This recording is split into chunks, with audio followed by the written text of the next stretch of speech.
por venir a esta visita comentada. Así que bueno, para nosotros es un orgullo y un honor que les haya interesado esta propuesta y estar acá. Y tanto nos gustó que volvimos, porque inauguramos hace casi menos de un mes. Y bueno, hoy hace un mes justo, bueno. Así que volvimos a hacer un apoyo más a la muestra. Traje a mi hijo que no lo había visto. Y bueno, y la idea era un poco aprovechar esta visita después del montaje y todo lo que uno viene la primera vez y poder hacer esta visita comentada con gente que le interesara para ir contando un poco de qué se trata la muestra, cuál fue mi idea de este recorrido, por qué elegí estas obras, etcétera, etcétera. Así que bueno, hoy también nos acompaña Verónica Ryan, que es una de las artistas que participa, así que bueno, ella también va a poder hablar y después vamos a poder hablar un poco entre todos.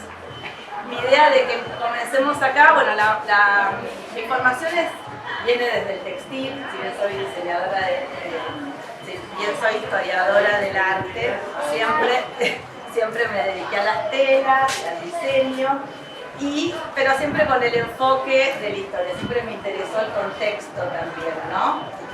Aparte de producir, tuve muchísimos años en una estampería, aparte de eso también siempre me interesó todo el contexto que abarca el textil, toda esta polisemia que tiene el textil, ¿no? Porque el textil no es de una sola manera, sino que es un objeto que nos acompaña, ¿no? Durante toda nuestra vida y a lo largo de la historia de la humanidad. Entonces siempre me interesó diseñar los motivos, me interesaron las técnicas y me interesaron todos los cruces que se arman entre el textil, el arte, el textil, el diseño, bueno, y el textil y la vida, ¿no? Y todo lo que nos atraviesa. Entonces, bueno, por eso me pareció interesante comenzar acá, comenzar con esta obra, que mi idea es que se aprecie como justamente así, como una vidriera más de las que estamos acá viendo en la peatonal, ¿no? ¿Por qué? Porque un poquito esta sería como una antesala, ¿no? De lo que es la propuesta de la muestra, que se llama Cómo llegan las flores a las telas.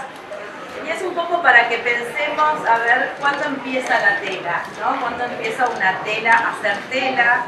Sin tener confección, esa pieza, que podríamos decir es un cuadrado, es un rectángulo de tela, no era una tela, sino que era ese objeto de uso. Entonces, no siempre la tela fue tela. Bueno, si quieren vamos entrando, vamos. Estas dos obras para mí son un poco como la antesala, ¿no? De lo que después va a ser, digamos, entrar directamente en el discurso de la muestra. ¿Por qué? Porque me parece interesante que primero reflexionemos sobre esto que les decía, ¿no? Cuando una tela es tela, cuando una tela deja de ser tela, cuando una tela se convierte en obra, ¿no? Y entonces estos límites que hay entre el diseño y el arte tan sinuosos. Y por eso me interesa ver esta obra en diálogo con esta obra que es de Guido Llanito, que es otro artista, que es un artista salteño, que también un poco habla de lo industrial y de lo artesanal, ¿no? Porque vemos que es una suerte de tanque, ¿no? Que podría tener combustible, digamos, algo que se usa absolutamente para la industria, ¿no? Pero que está envuelto en este paño de tela tejida manualmente. Entonces también eso hace como a las veces de un carretel de hilo, ¿no? Un poco magnificado. Y al mismo tiempo este tejido, que es artesanal, no está tejido como nosotros dijimos en un principio que se hacía antiguamente, que se hacía una pieza con un tejido. O sea, no es un fragmento que va a corresponder a hacer una manta, o que va a ser un poncho, o que va a ser un aguayo, o que va a ser una alfombra, sino que está tejido por metro como si fuera una tela industrial, ¿no? Y si ustedes ven estas horitas que van en contra, eso, simula un mar, me dicen acá. Entonces, esta conjunción que hay entre lo artesanal lo industrial y cómo un poco lo artesanal va como a contra la corriente, ¿no?, de este tanque industrial, ¿no? Y como las dos cosas hay como una cierta tensión. Entonces, por eso me parece interesante como estas dos obras, me parece que son como digamos, la introducción a ponernos a pensar un poco cómo son las telas hoy, cómo eran las telas antes, cómo se producían, ¿no? Y un poco estas tensiones. Bueno, porque ustedes saben que esta muestra en realidad surge, digamos, de una investigación, ¿no? Esta investigación que me convocó unos coleccionistas, Ricardo Paz y Belén Carballo, que desde hace más de 30 años están rescatando textiles del monte santiagueño. Y dentro de esta gran colección de textiles que tienen, ellos me proponen trabajar sobre una veintena más o menos de estos textiles que tienen unas características diferentes, ¿no?, iconográficas al resto de, digamos, de las otras mantas, cobijas, ¿no? Todas estas mantas son más o menos de mediados, ¿no?, entre los años 40, 50, 60, de Santiago del Estero, y ellos encuentran en toda esta serie todos estos motivos que no son muy pertinentes a la cultura santiagueña ni tampoco a la raíz prehispánica o andina, ¿no? No son, digamos, motivos que tienen que ver con lo local. Entonces me convocan para que yo empiece a hacer estas filiaciones de cómo llegan estos motivos a las telas. Por eso de ahí el nombre de la muestra. Cómo llegan las flores a las telas viene de esta investigación que la idea es empezar a buscar estas filiaciones y ver por qué.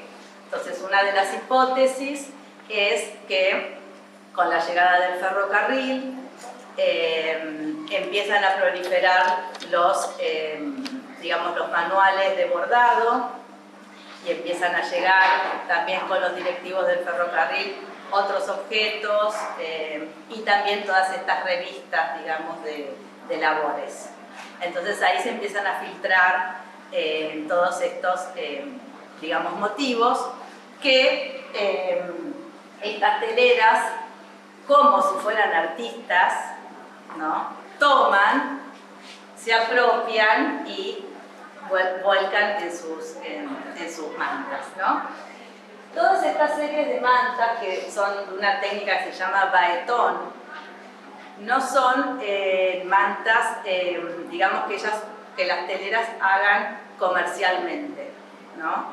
Es una técnica que se llama, como dijeron en Santiago, son los textiles del amor, porque es una técnica que solo se utiliza y se hace para hacer un regalo a un familiar. Pues es una técnica sumamente trabajosa, tiene una raíz parecida al kilim, no sé si ustedes saben, bueno, claro, que por la manera de tejer, donde, digamos, la urdimbre de la trama no va de lado a lado, sino que cuando cambia de color, da como una vueltita y va para atrás y el otro color va para atrás, entonces por eso ustedes ven que no es que se guise el hilo de un lado al otro, sino que se va fragmentando los colores, ¿no?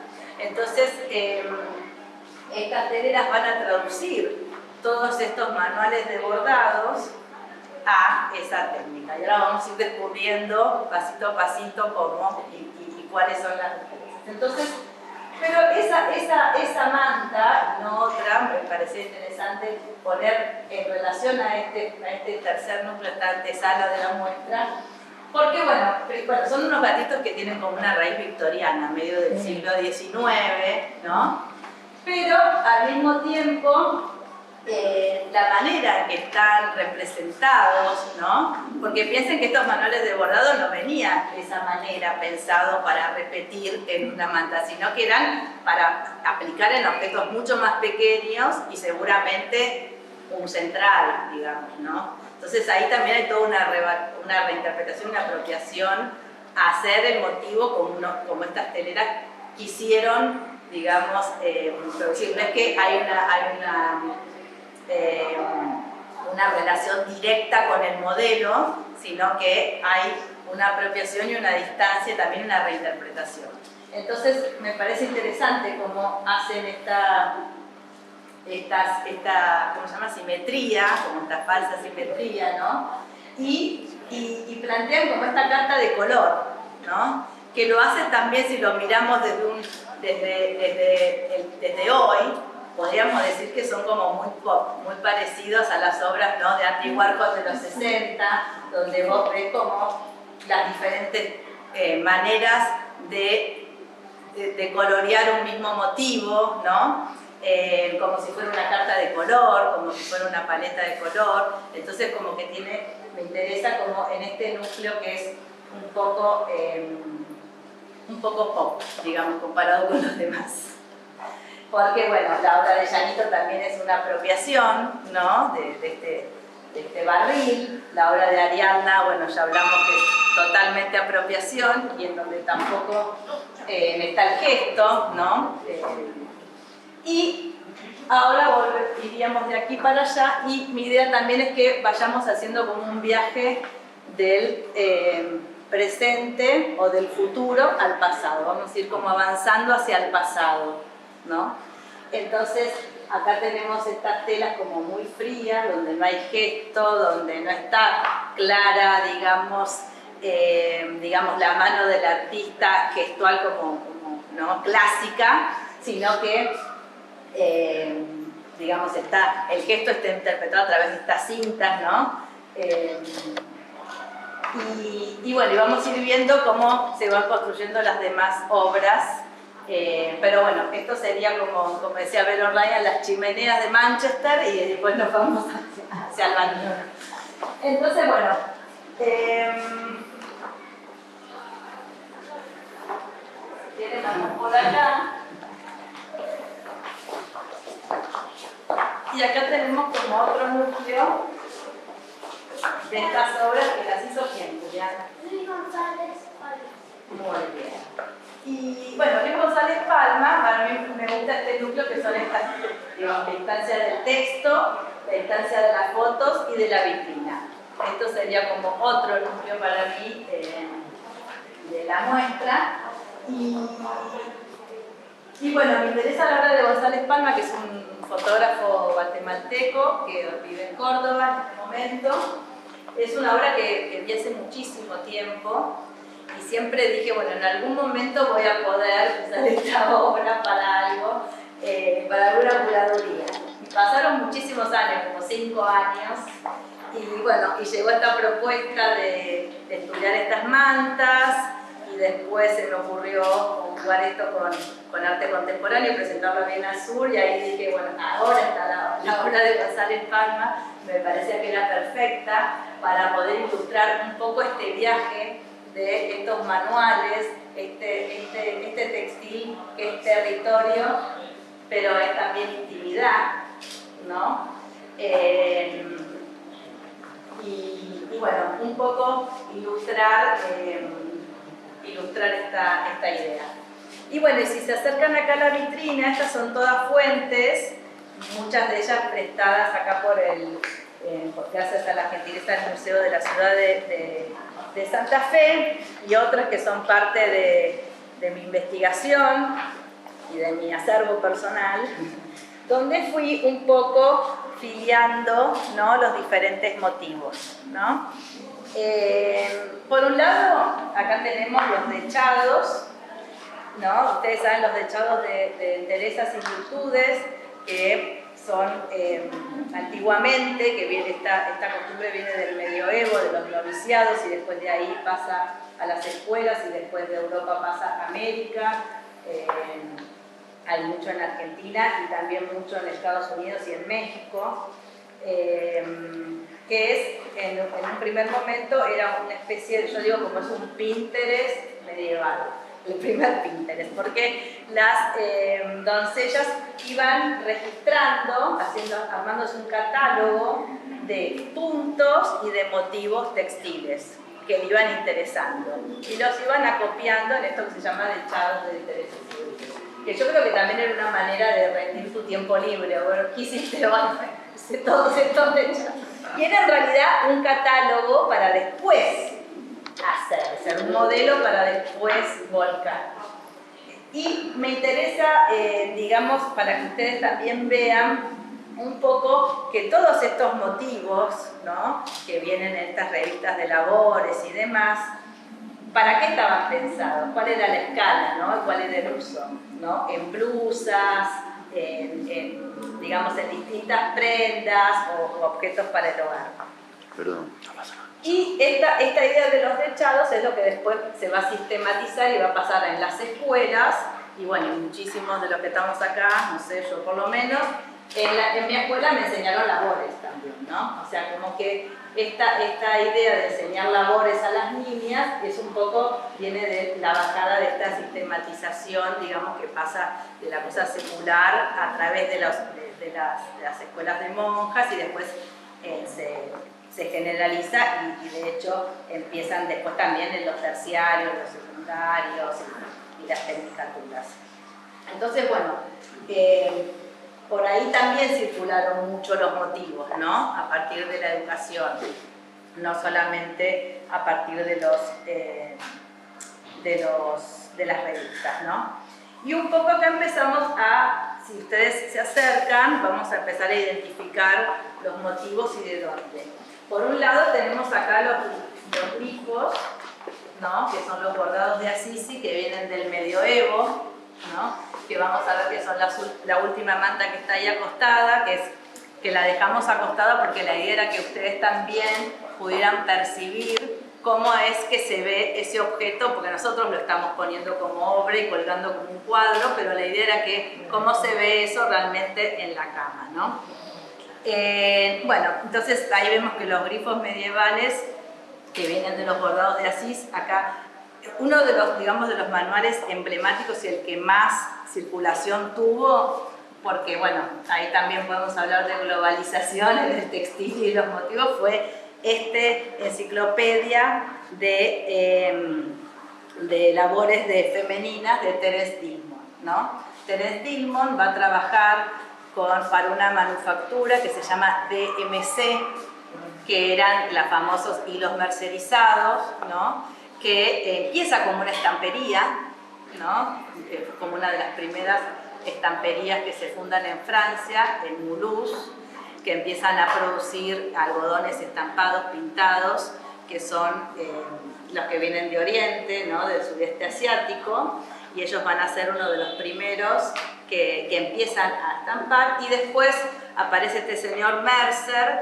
y empiezan a hacer hilado y se dejan la estampería y se dedican al hilado. Pero mi presunción es que ellos después, para venderte los hilados, te lo vendían con el patrón. Entonces hay algo ahí como que de la estampería y de los motivos que ellos rescataron y hicieron este marketing alucinante, que es venderte, digamos, el manual de cómo utilizar, digamos, los hilos, de todo el tipo de agujas. Si ven, estos manuales se tradujeron como en 7 u 8 idiomas. Está acá, miren, hasta la versión de bolsillo, ¿no? Y bueno, y hubo una tirada de más de 1,5 millones de ejemplares. Estamos hablando de principios del 1900, ¿no?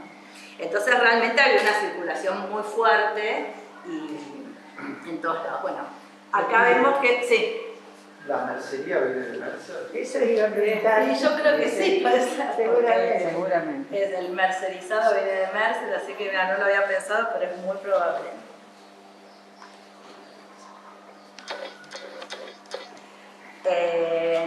Bueno, y acá por ejemplo en esta revista de labores de los años 40 vemos, bueno, podríamos recorrer toda esta revista y vamos a ver un montón de citas de estas mantas. Acá tenemos por ejemplo a Mirta Legrand con un saco que tiene los grifos. Entonces también acá hay una interpretación diferente del grifo, ¿no? Porque yo vería hoy esto y lo anudaría mucho más. Este grifo hoy estaría más en una remera, voy a hacer una cosa de señora mayor, heavy metal, ¿no? Como que este grifo siguió su camino y sigue mutando y pervive todavía entre nosotros, pero ahora está totalmente como masculinizado, ¿no? Pero en este momento no, en este momento el grifo medieval podía ser un suéter como de alguien como Mirta Legrand, podía ser las esquinas de un mantel, podía ser una servilleta, digamos, hoy por ahí no lo pensamos de esa manera, un dragón, ¿no? O una especie como es de monstruo marino. Bueno, algo clásico y que se ve que le encantó a las teleras fue todo lo que tiene que ver con los buqués rococó, ¿no? Y las que viene del rococó de Francia, esta interpretación totalmente naturalista, ¿no? De las flores. Y acá vamos a ver varias, ¿no? De estas mantas que tienen estos buqués. Y incluso acá vemos dos fuentes de dos lugares totalmente distintos que casi el buqué es el mismo, ¿no? Como que había un patrón de buqué, ¿no? Que estaba siempre la rosa mirando para acá, la otra rosa mirando para abajo, la otra... de los sillones, Claro, el petit pois, ese es petit pois, y este lo hizo una amiga mía en la primaria, ¿no? Y cuando lo vi le dije, no puedo creer, yo tengo un petit pois que es, bueno, y ahí ves como, claro, exacto. Pero siempre es casi el mismo patrón, ¿no? Y acá vamos a ver en la última sala, vamos a ver también buqués, pero maxificados en baetón. Bueno, acá tenemos, estos son los manuales de, los cuadernos de bordado y de costura de la primaria. Este es de 1952 de La Pampa y mi idea un poco es para mostrar acá cómo circulaban estas imágenes en todos lados, tanto en la escuela como en estas revistas, ¿no? De labores femeninas. Y acá también vemos en el techado la canastita con las flores silvestres. Entonces son como patrones que eran clásicos y que eran populares en el momento. Bueno, ¿cómo se llama la muestra? Muy bien. Bueno, casi se acerca. Estos son pensamientos, ¿no? Había algo que me dijo también una especialista en textiles que, vieron cómo se van distorsionando justamente los motivos, ¿no? Entonces, bueno, una de las, digamos, de los...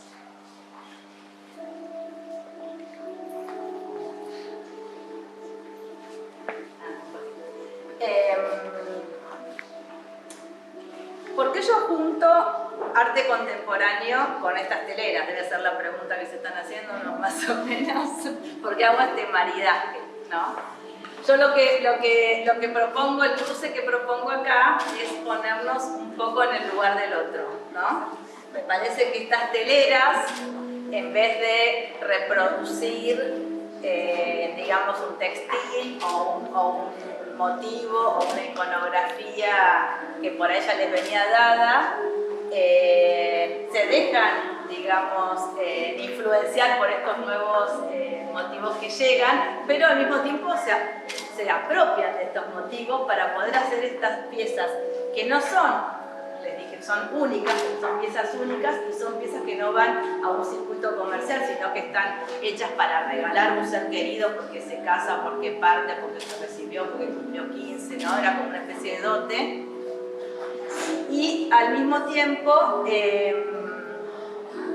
es que reproducen estos motivos taxativamente como los proponen las revistas de labores, sino que los llevan hacia su terreno, ¿no? Que es el de la manta. Entonces, al hacer esta traducción de puntos y de técnicas y de hilados, ¿no? Porque no es lo mismo el hilo mercerizado que la lana criolla, se generan estas anamorfías, estas como... ¿cómo se dice? Distorsiones de esas imágenes, ¿no? Aparte, en esta escala más maxificada. Entonces yo digo como que todos estos mecanismos, ¿no? Son los mecanismos que hoy utiliza el arte contemporáneo, ¿no? El arte contemporáneo mira a su alrededor, se apropia, utiliza lo de otro como propio, lo interviene, ¿no? Hace todo este recorte.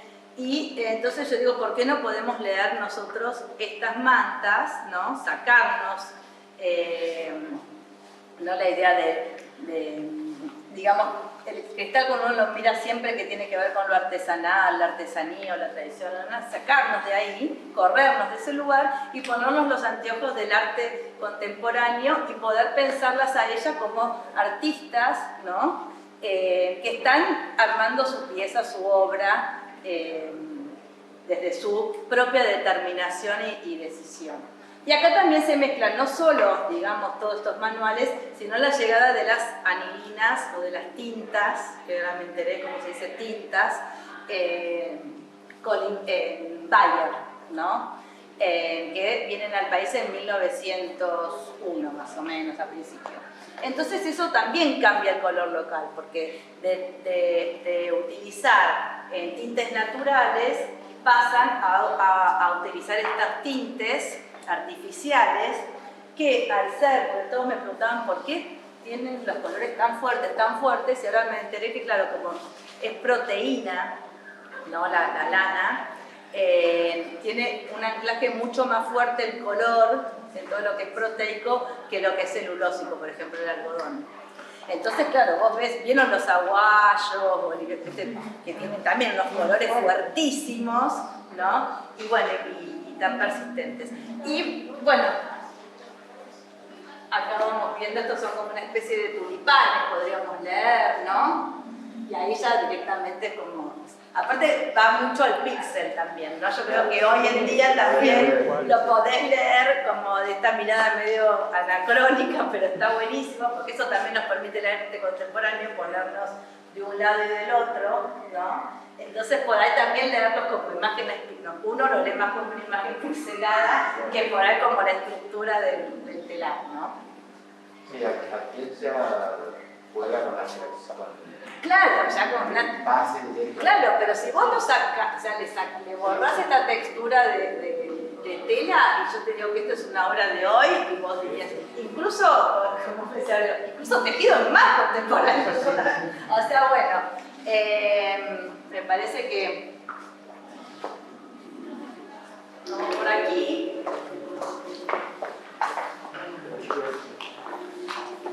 Bueno, y todas estas mantas, realmente fue un rescate de estos dos coleccionistas, porque estaban en gallineros, tapaban agujeros de gallineros, se ataban en el fondo de bolsa, totalmente desestimadas, ¿no? Ellos empiezan como todo este trabajo más o menos en los 90, entonces ya toda esta tradición era como, bueno, eran las mantas de la vieja, de la abuela, como que ya lo veían como algo que no era vigente, no era contemporáneo, no era moderno, no era interesante, eran cosas de...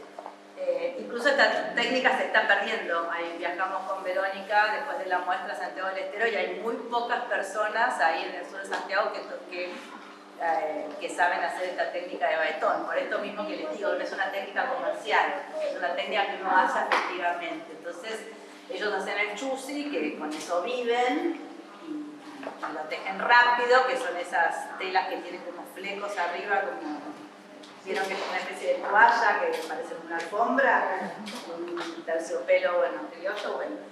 Esa es como la técnica con la que ellos, la técnica más difundida, que más se teje, que más rápido se teje y la que más se comercializa. Entonces quedan muy pocas tejedoras pero que se dan el gusto de hacer baetón y que saben hacer baetón. Y otra cosa que quería decir, que bueno, por ejemplo, en esas mantas negras, ¿por qué es tan intenso el negro? Porque es lana de oveja negra, marrón, café, y aparte se la sobretiñe con estas tintas. Entonces queda ese negro profundo, muy interesante. Bueno, y acá llegamos a esta parte de la obra, de la muestra, del recorrido, que es ¿de quién es esta obra, Julita? Muy bien. ¿Y qué hacen Chacho y Yanone? Lo que hacen es, en tela, de almohadones, le cortan también otras cosas y las pegan. Por ejemplo, acá cortaron unos Bordado. bordados. Exacto. Y acá hicieron una obra que era justamente la tapa de... Este era claro. Ellos del van... almohadón de la silla y acá Exacto. todos estos frijolitos que le faltan son Son de Iván respaldo. Exacto. Porque ellos hacen esta obra, que es una instalación que se llama Pared Bordada, que no tiene fin, en realidad es una obra continua. La ponen por primera vez en Rubens Sacar en el 2017 y para ellos es una obra que va mutando todo el tiempo, que se va completando, unas se van, otras entran, unas se van, otras entran. Y la idea de, bueno, primero era contraponer estas dos ideas de pared dura y de bordado blando, ¿no? Y un poco armar, como ellos dicen, como su árbol genealógico, ¿no? Ustedes saben que esta muestra, que forma parte de Bienal Sur, está dentro de un eje curatorial de la Bienal que se llama Constelaciones Fluidas. Y ellos un poco en esta obra hablan de sus constelaciones, ¿no? Entonces ellos cuentan que se pararon un día y dijeron, bueno, a ver, ¿por qué nosotros estamos acá en este punto? ¿Por qué tomamos estas imágenes y no otras? ¿Por qué nos interesa el bordado? ¿Por qué nos interesa el textil? Entonces empezaron a pensar en todas las artistas que ellos seguían, ¿no? Tienen como referentes a la hora de hacer su trabajo. Por eso esta obra de Cheto y Giannone no están ellos, porque ellos, no sé si ustedes conocen la obra de ellos, pero ellos son hiper autorreferenciales, por lo que hacen siempre autorretratos, y justo en estas obras no aparece la imagen de ellos, ¿no? Entonces, bueno, ahí ellos se dan cuenta que son hijos, por decirlo de alguna manera, de, por un lado, Sonia Delaunay, que es una artista que vivió en París en los años 40. Se sienten que son hijos también de Elena Iscue, que es una artista peruana, también de los años 40, que viaja a París con su hermana Victoria y hacen una suerte de art deco peruano en Europa y difunden, digamos, todo lo que es la iconografía peruana desde un lugar sumamente moderno, ¿no? Después Annie Albers de la Bauhaus, que también mira textiles andinos, prehispánicos, ¿no? Todo lo que es Paracas, y se va a inspirar y hace también su obra. Entonces, un poco ellos, como dijo Julián muy bien, reciben, digamos, estas piezas que tampoco están hechas por ellas, las bases, ¿no? Que son bases de almohadones, carpetas individuales, pedazos de tapicería de sus casas o de amigos, o la familia, o sea que tiene ahí toda una raíz de lo cotidiano, de lo doméstico. Y a eso le sobreimprimen, con estos bordados, los intervienen con estas citas de obras específicas de estas artistas, que, si hacemos una línea de tiempo, son contemporáneas con las teleras, ¿no? O sea, distantes en espacio, pero en un mismo tiempo, ¿no? Entonces, Sonia Delaunay es contemporánea a estas teleras también, que Sonia Delaunay, Annie Albers, etc. Entonces, bueno, esta obra también, Biombo Portellano, también son todos textiles de Sonia Delaunay, que ella también es Sonia Delaunay. Sonia Delaunay también trabaja, digamos, en esta línea sinuosa entre el arte y el diseño, porque ella justamente empieza en la pintura con su marido, Robert Delaunay, y se dedica al textil porque se da cuenta que en realidad ella le interesa mucho más este gran, digamos, interrogante o este gran objetivo que se plantea la vanguardia, ¿no? Que es tratar de unir el arte con la vida, poder hacer una vida mejor, cualitativamente mejor a través del arte, y bajar al arte del pedestal y llevarlo a nuestra vida cotidiana. Entonces, Sonia Delaunay encuentra en el textil el vehículo indicado para poder, digamos, llevar el arte a la vida, y compone, digamos, piezas textiles que usan las mujeres, que son casi cuadros, ¿no? Bueno, así que si querés explicarlas, Juli, ¿cómo hacen ahí? ¿Bordan? Bordan y pintan. Todos esos puntitos fueron con aguja y Hilo. tarda mucho porque todo esto, cada cosa de esto fue un puntito. Exactamente. Y en tejer no hicieron. tenemos a Emma Ervin, que no nos olvidemos, que es una artista Muy bueno.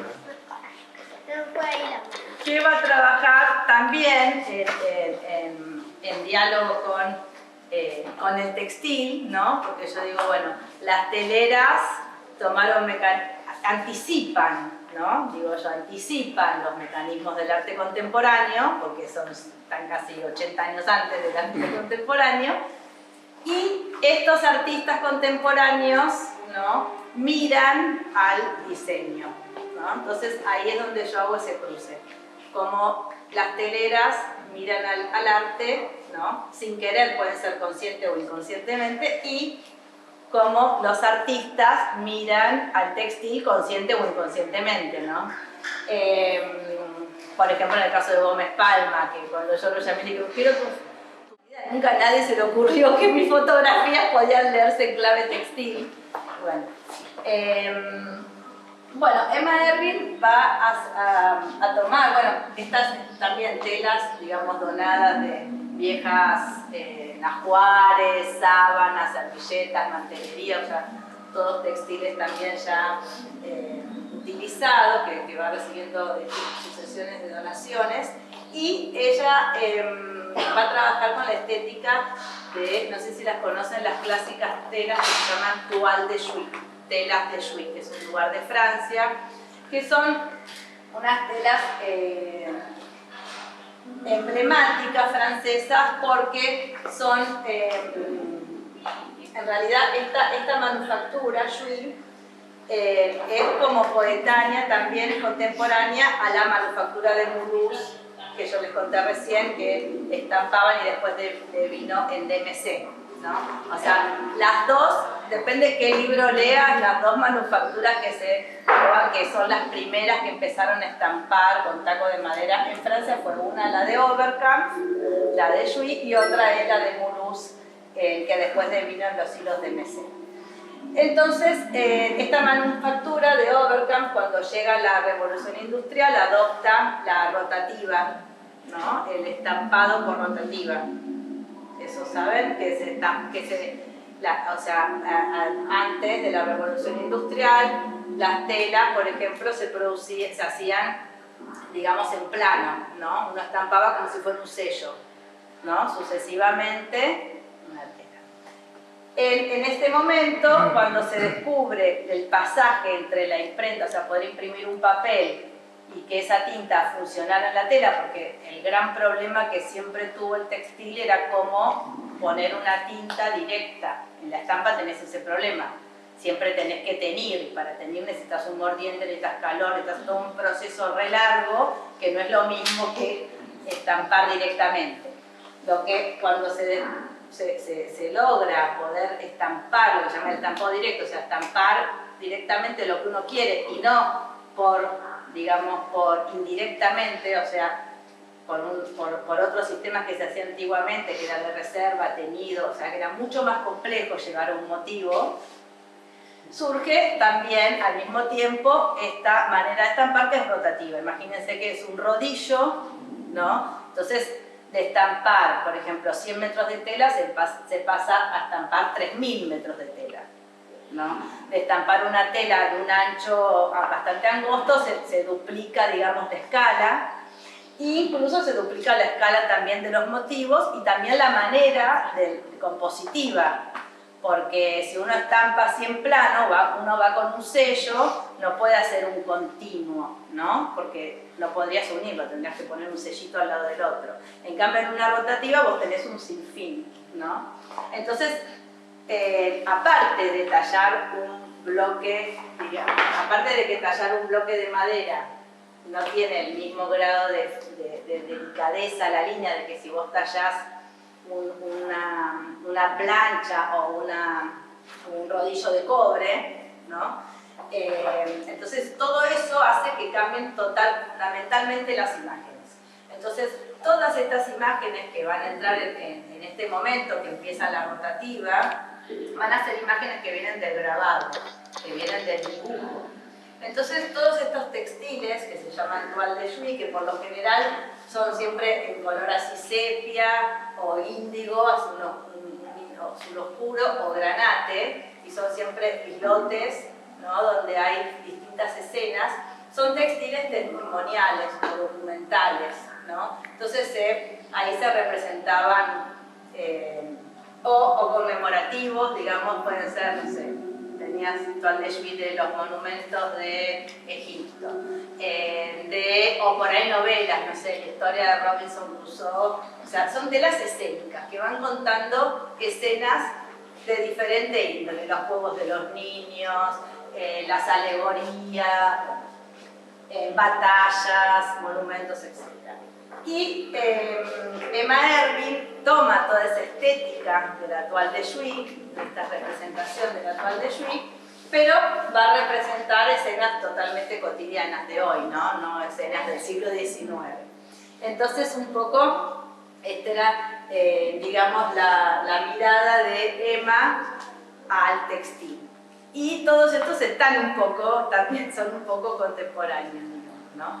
En el sentido de que esta manufactura es la manufactura, digamos, que producía contemporánea a los álbumes que llegaron. Entonces, todo está como entramado acá y referenciado. Y bueno, vamos llegando a la última. Otra cosa interesante también que hacen las teleras es justamente cortar todo lo que tiene que ver con el diseño, ¿no? O sea, no utilizan esa imagen como un diseño, ¿no? Como estaba pensado, sino que ellas ponen su impronta. Por ejemplo, acá. Esto es obvio que si vos lo lees es un diseño de Wardan, ¿no? Seguramente esto iba pensado para repetir acá. Entonces era para poner no sé, al final de un mantel, al final de un acolchado, ¿no? O de una sábana. Y en cambio las teleras deciden buscar, o sea, usarlo como una imagen única, o sea, despojan justamente de la particularidad del diseño textil. Una de las particularidades es el rapport, ¿no? Que es la continuidad, ¿no? De la imagen, porque la imagen textil no es una imagen única, se concibe como una imagen única, pero es una imagen que se repite, ¿no? Ustedes cuando tienen una tela estampada van a ver que, digamos, soslayadamente, ¿no?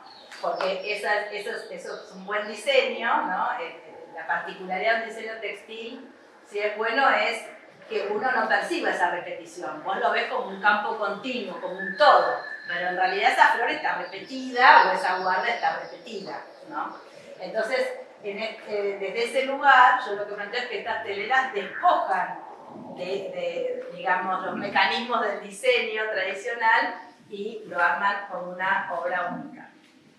Bueno, acá tenemos los famosos grifos, ¿no?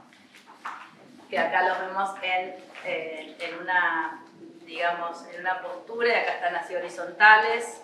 Esto así sería más o menos, pensamos como sería la cama, que acá sería la almohada, porque tiene como esta diferencia, ¿no? De diseño, y acá vendría como medio esta suerte como medio de guarda y cierre acá con los grifo, y acá una suerte como de palmeta con estos colores súper ácidos y fluos, muy bien.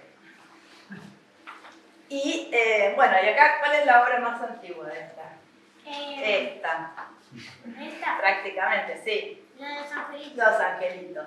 ¿Qué tal? A mí me encanta esta obra, me parece increíble. Y me encanta también toda esta mezcla de elementos que también, ¿vieron cómo vienen en los patrones de bordado que vos tenés, ¿no? Como muchas figuras distintas, y después, bueno, cada uno es un clic, elige alguna, y acá es como que va haciendo como un tipo sticker, ¿no? Como eligiendo distintas imágenes, ¿no? Tenemos otra vez la cesta rococó, tenemos esta especie de San Jorge, tenemos estos dos angelitos, ¿no? Y también rococó, también vienen del rococó. Acá medio que se quedó sin el amigo, el otro, pobre, le faltó un poco de lana, no sé qué habrá pasado.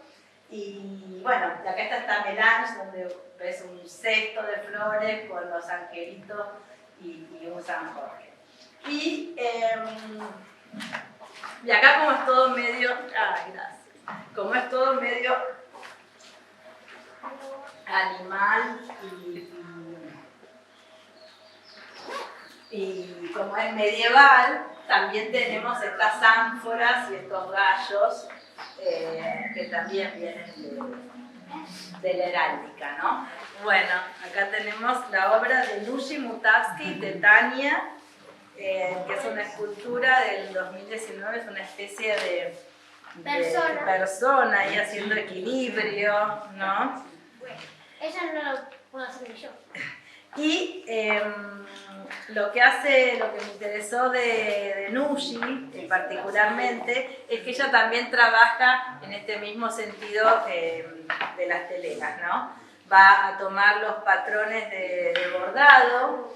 Ella misma tiene el libro de Teres Dilmond en húngaro, entonces ella toma los patrones que hay ahí de bordado y esa cuadrícula, en vez de interpretarla con hilos, la va a hacer a partir de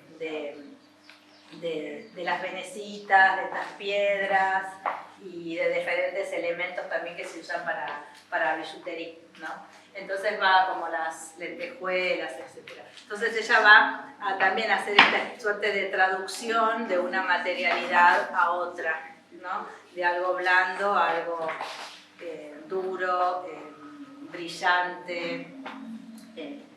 Bueno, y me parece como muy interesante también cómo dialoga con el grifo, ¿no? Que es esta cosa media zoomorfa, y ella un poco acá hace una suerte, ¿no? de mezcla así medio animal, hombre, pájaro, ornamento, ¿no? Porque en realidad es un ornamento también. Y bueno, ella lo que interpretó fue el mundo que está abajo de nosotros, lo que no vemos, lo que no visualizamos. Y, por ejemplo, ella hace obras y las entierra y en tiempo las saca y ve cómo quedan. Entonces, esta obra, esta instalación inmersiva, que tiene sonido de Theo Fackman, muy bien por Juli, se llama Flores Robadas, y bueno, y me interesa mucho esta obra por varias razones. Bueno, un poco contó Juli cómo era el mecanismo. Bueno, Verónica toma, yo voy a hablar como si fuera como Curadora. Como vos. Después va a hablar Vero también un poco. Bueno, ella se llama. Ella tiene una formación que empieza en la pintura, ¿no? Pero después se va más para el lado del diseño, pero después acá rescata la pintura otra vez porque estas flores robadas en realidad son de artistas que a ella le interesan mucho, artistas clásicos. George O'Keeffe, Egon Schiele, Kiki Smith, siempre me equivoco. Y esta obra es de ella porque siempre hay algo, porque bueno, Vero siempre, bueno, lo voy a decir yo, no, decirlo vos. Bueno, en realidad termina con yo tengo una formación de psicóloga social, primero me formé con la escuela de Pichon-Rivière, y la base de su teoría es que uno se forma en vínculos con otros, ¿no? Entonces hay una parte propia y una parte del resto. Entonces en esto de cerrar este círculo me parecía importante cerrar con una flor que se abría. Y hay que trabajar como modelo de George O'Keeffe. Eso es una flor de... O hacer una captación... Eso es una flor exacta de una pintura de George O'Keeffe que yo la llevo a otra escala. Lo mismo con la de Orgil y la de Kiki Smith. Y después las entierro. Están pintadas al óleo y después enterradas. Bueno, seguimos si querés. Pintadas acá también con unos óleos recibidos y heredados, o sea, todo en la obra de Vero tiene como pequeños trazos, todo es una puntadita que, bueno, que enhebra otra historia, ¿no? Y bueno, y ella va y trabaja también, aparte de cuando va desenterrando, lo que hace después es, digamos, esa reconstrucción, ¿no? Esa reparación. Hace como una especie es como una arqueóloga y al mismo tiempo una museóloga que va restaurando los textiles, ¿no? Después sí.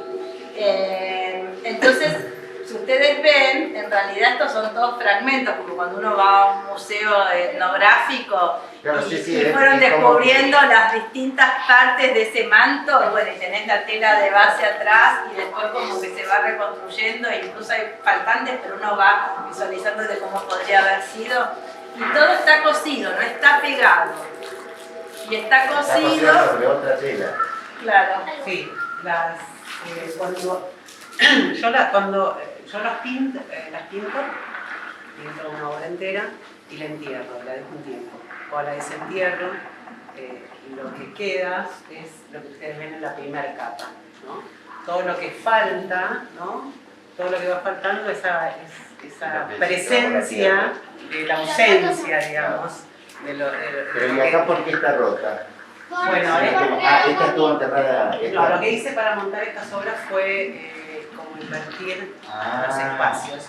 La tela de atrás, digamos, el soporte de lo que está enterrado, son telas que están trabajadas arriba de la tierra. Y las obras son, las pinturas están intervenidas abajo de la tierra. Sí, lo que hice fue como invertir el estado, ¿no? El abajo de la tierra. Trabajar en esos espacios. Y están cosidas, están todas cosidas con hilos de seda. Cada fragmento está cosido con hilos de seda. De un pañuelo también de la abuela, ¿no? Sí. O sea que todo es muy vincular acá. Y aparte yo siempre digo que Vero es como la greca escalonada, ¿no? Que también es ese motivo, esa iconografía, bueno, universal, pero también tan pregnante en el mundo andino, ¿no? Y ella va un poco como entre el submundo y el inframundo, ¿no? Uniendo un poco el arriba y el abajo, la vida y la muerte, en esto de ir espiando lo que pasa abajo, trayéndonos a nuestro arriba, ¿no? Y volviéndola. ¿Tenés alguna tierra? No, por favor. La decisión de las imágenes del fondo. Ahí está. Yo, todo lo que voy haciendo lo voy registrando. Tengo mucho registro de fotos y videos y sonidos. El sonido de la instalación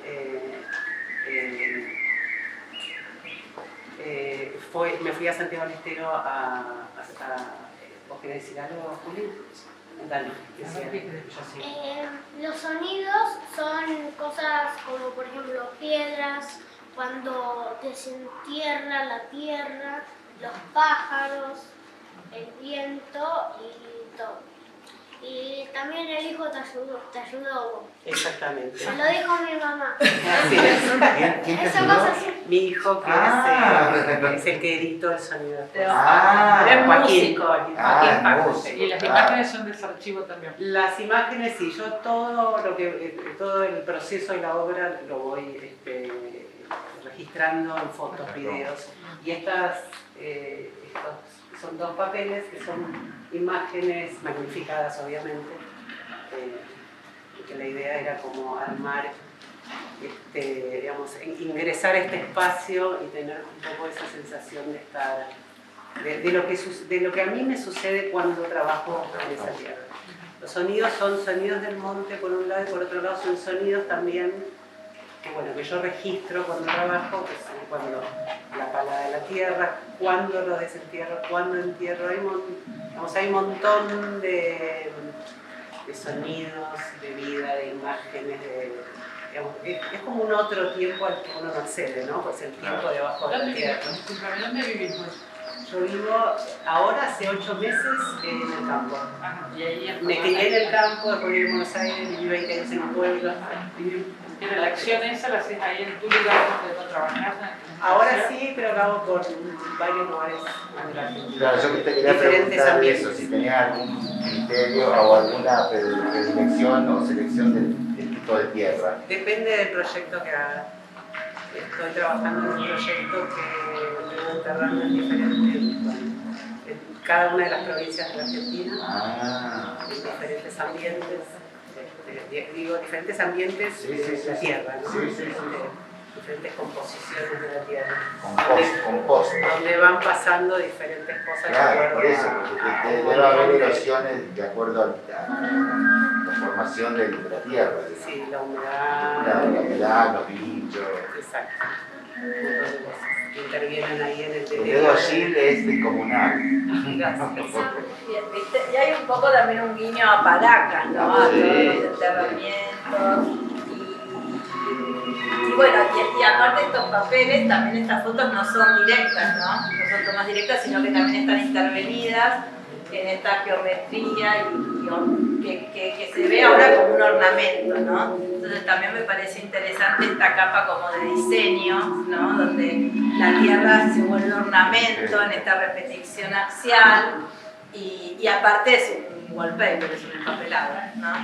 Entonces también ahí hay como un guiño fuerte al diseño, ¿no? No es aparte el mero claro, registro, una poner el registro contextualización. solamente, que hubiera sido otra propuesta, sino como bueno, la idea es trabajar también como en esta especie como de casa-tierra. Bueno, yo creo que, no sé, mi punto a todos, a ver, el principio de mi obra, todo, digamos, es como la columna vertebral de todo lo que hago es una reflexión sobre el tiempo, básicamente. Sobre el tiempo no lineal, ¿no? El tiempo, ese otro tiempo que me parece que es el que es el del principio de los tiempos, el de la naturaleza, el de donde somos naturaleza. Fuimos en un punto apartando de eso. Entonces un poco es una reflexión sobre el tiempo. Y bueno, creo que a nadie deja de interpelarlo, de interpelar la idea de tiempo y bueno, y el entierro es algo que a nadie, me parece que a nadie deja. A Uma Thurman nomás que lo tomó como un juego. Claro, sí. Es diferente, No, ¿Por qué flores? Pregunto. Bueno, las flores tienen, esta buena pregunta, las flores, mira, empecé a pintar también tengo otra serie de flores que estoy terminando, a raíz de algo que leí que tenía que ver con las mujeres en el Imperio Incaico, que eran las que cuidaban el huerto, pero entendido como digamos, no el huerto, la huerta nuestra de las lechugas para comer, sino lo que hacían era armar un huerto donde tenía que ver con plantas medicinales, plantas para rituales. Claro, más del orden ritualista. Entonces me gustó eso como el gesto femenino, pero a la vez la flor, enterrar una flor es como enterrar y vida que genera vida, porque la flor es la que produce la semilla, que a la vez produce la flor, que a la vez la semilla que produce la flor. Entonces, bueno, es así como invertir esto, es como invertir esa idea, ¿no? De enterrar las flores con la semilla. Es como ese ciclo infinito, ¿no? De ese tiempo no lineal. No, excelente. La muestra como curaduría es soberbia. Gracias. Realmente. Bueno, ¿Viste la muchísimas gracias. Un aplauso.